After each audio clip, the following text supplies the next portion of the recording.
r/AskReddit, chefs of Reddit, what are some red flags people should look out for when they go out to eat? Plus, sick waitstaff. If restaurant owners encourage their waitstaff to work while sick, or don't help to find a replacement, you can count on getting sick too.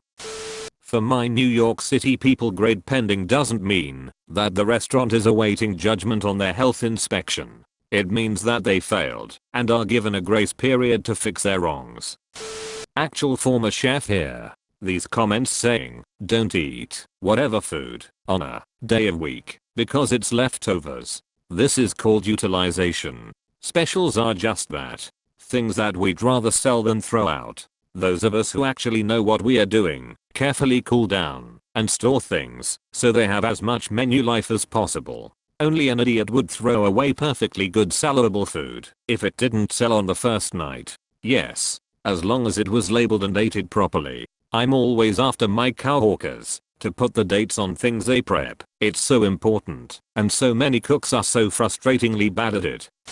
I was employed by a national pest control service, and the salespeople told me, if the dining room is dirty or gross, do yourself a favor and walk out, cause their kitchen is gonna be much dirtier. There are also roaches at expensive restaurants, the same as there are at cheaper places. It's the restaurants that don't clean kitchens properly that attract pests and have continual problems. I was having lunch with some co-workers at a Chinese buffet and we all saw a cockroach run across the table. I said, at least we know the food isn't going to contain pesticides. I went to an IHOP and there were ants crawling on the walls, so I told the waitress about it and she said, what? Again? She could have covered that up in a better way. I was really hungry, so I just moved to another table, but those pancakes were so nasty. I still love IHOP, but I just won't go to that one next time. That's so fancy that. Thank you. Salt shaker. If the holes are clogged and the top is dirty, that thing has been refilled 100 times without washing. Mine gets gross after a couple weeks in the humidity, but it's little effort to wipe the tops with a dry rag every night. Late to this one, but as an ex-waiter I can't stand seeing waiting staff grabbing clean glasses at the top when handling them. Same. Red flag for me is seeing wait staff do too many things and touch things they shouldn't, or touch in the wrong way. If you're gluten free, for whatever reason, please don't FO to a from scratch Italian restaurant. Please. There's literally nothing we can do to get that shit out of anywhere. Thanks to the flour, it permeates the air. Former health inspector here. If there's a self-serve soda machine, go ahead and take a napkin around the inside of the Sprite/clear soda available nozzle. If your napkin comes out pink, brown, or orange, skip the soda. A Sprite nozzle should come out clear. If it's pink or orange, then it's slime mold. It's actually a bacteria, but that's what we called it. If it's brown, it's likely cola. But if the cola nozzle was put on the Sprite dispenser and is still brown, you know the nozzles aren't being cleaned properly. Also go ahead and look closely at the ice chute. I see green algae in those a lot. Edit. I knew someone would teach me something today. The slime mold is a protist, not a bacteria. Still not quite a mold, closer to a fungi. Almost. Microbiology is rad, everyone. Edit. Or a bacteria called S. marcescens. Neato. Edit 3, maybe Rhodotorula. A yeast. This is likely what all my Subway commenters are seeing. Subway still bakes its own bread, right? Worked at McDonald's for a few years. We were required to pull the nozzles every night for cleaning. Not a chef, but ex-restaurant manager. How happy is the staff? Do they seem like they like their jobs? If the staff are miserable, you're not going to get quality food or service. It's worth seeking out restaurants that treat their staff well. If they are treated well, they'll treat you well. Former barista and assistant manager here. If the restaurant has a coffee machine visible, take a look at the steamer. If it's covered in white, means they don't clean after frothing the milk. Most likely they don't run steam after heating up the milk, meaning that there is residual milk inside the nozzle of the steamer, which gets burnt and generates bacteria. Don't order coffee in there. Also, most likely the cloth used to clean the steamer from time to time is disgusting and used for more than just wiping the milk out of it. A restaurant with a good philosophy about health and safety cleans the coffee machine every night. Overwork staff. What cleaning jobs do you think are getting missed if staff are far too stretched and/or unhappy at work. Does it sound like it could be 2 or more restaurants? Example, sushi and pizza at the same place. They can't do either well. If there's a funky smell that's even slightly or stronger, urine-like, the restaurant probably has a rodent problem. Best to leave. Too many menu choices. Dirty restrooms. Server staff seems mad or anxious. If your meat or pasta, for example, has dry spots, as if it was left out to dry for a good time, the kitchen is not properly covering/storing their prep correctly. The walk-in is most likely not taken care of. Edit for clarity. On let's say chicken, it's still raw. Someone leaves it out. It forms a skin looking almost like jerky. Chewy, an orangish/yellow color. That spot won't go away because someone has cooked it. Same kind of thing with pasta, but the pasta is always pre-cooked, waiting for you. There is no reason for your sensitive products to be left uncovered for that long.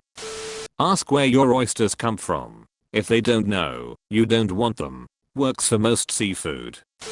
A green flag is an open kitchen where you can see everything getting cooked. There's an open kitchen diner where I live, and the food is killer.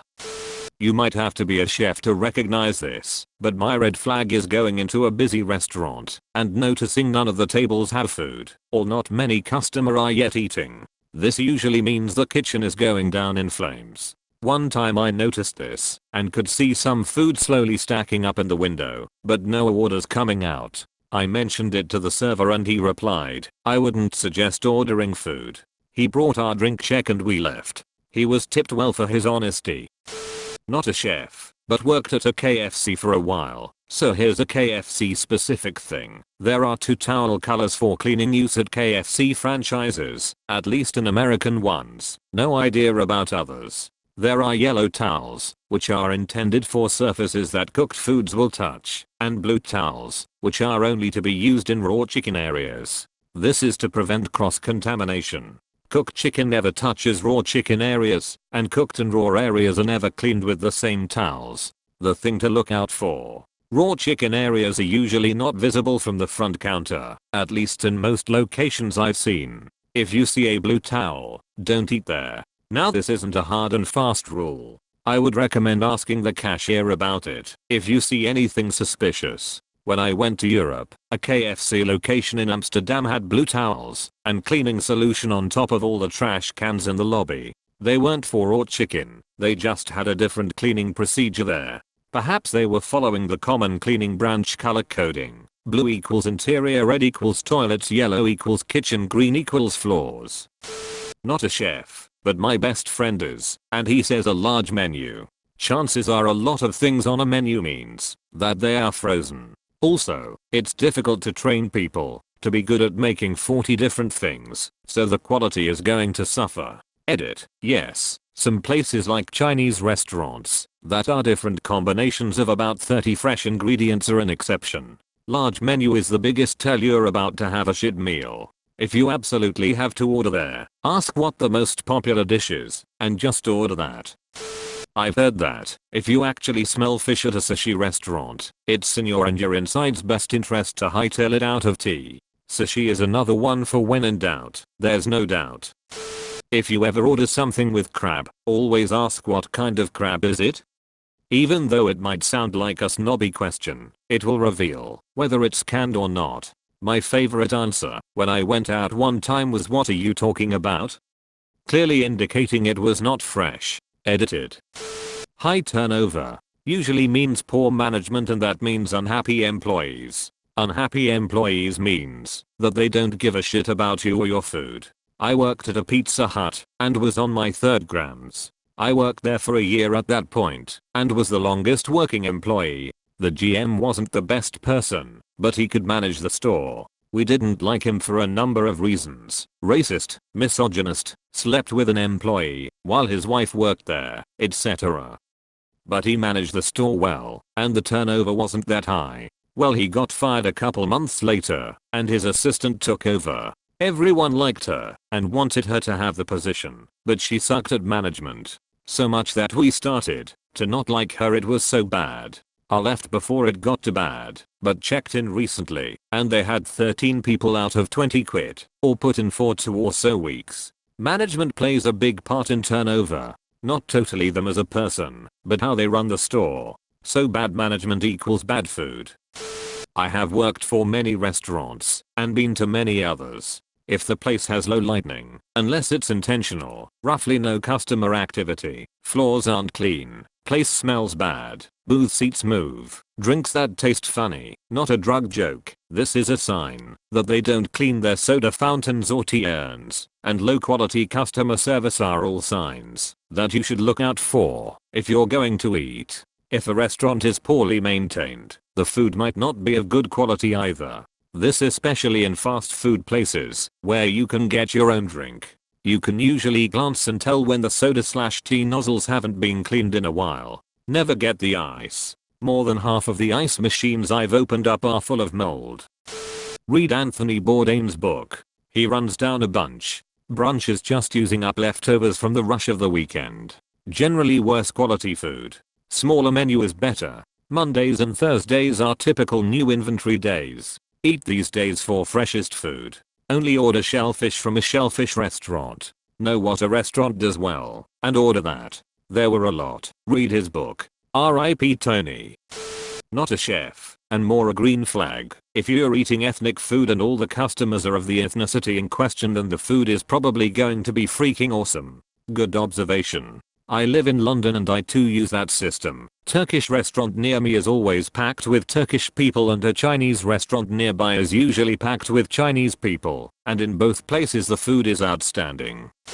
A friend of mine said that in his restaurant they usually reuse the vegetable garnishes from previous customers if they didn't eat them. I always make sure to cut up everything on my plate, even if I'm not eating it, just to make sure it doesn't end up being served to someone else. I once saw a cook eating in the food court outside his restaurant. He picked up the hem of his apron and blew his nose on it. I would say that was a red flag. That's gonna be an O for me, dog. Dirty menus. If you can't keep them clean, nothing else is going to be clean. This is highly underrated. If you touch a menu and it's all fucking grimy and clear coated with food stuff, do not return. I've been out to a number of nice restaurants who really fail here. A simple wipe down with bleach solution should be industry standard. I would say, be nice to your server/bartender, and listen to their advice. I've been bartending at my current restaurant for 6 years, and while I love the place, there are things I won't eat. My chef is allergic to seafood, but we live in a seasonal coastal tourist town, so seafood is a must. For guests that are nice/respectful, I will gently steer them away from seafood dishes. If you're a dick, have at it, buddy.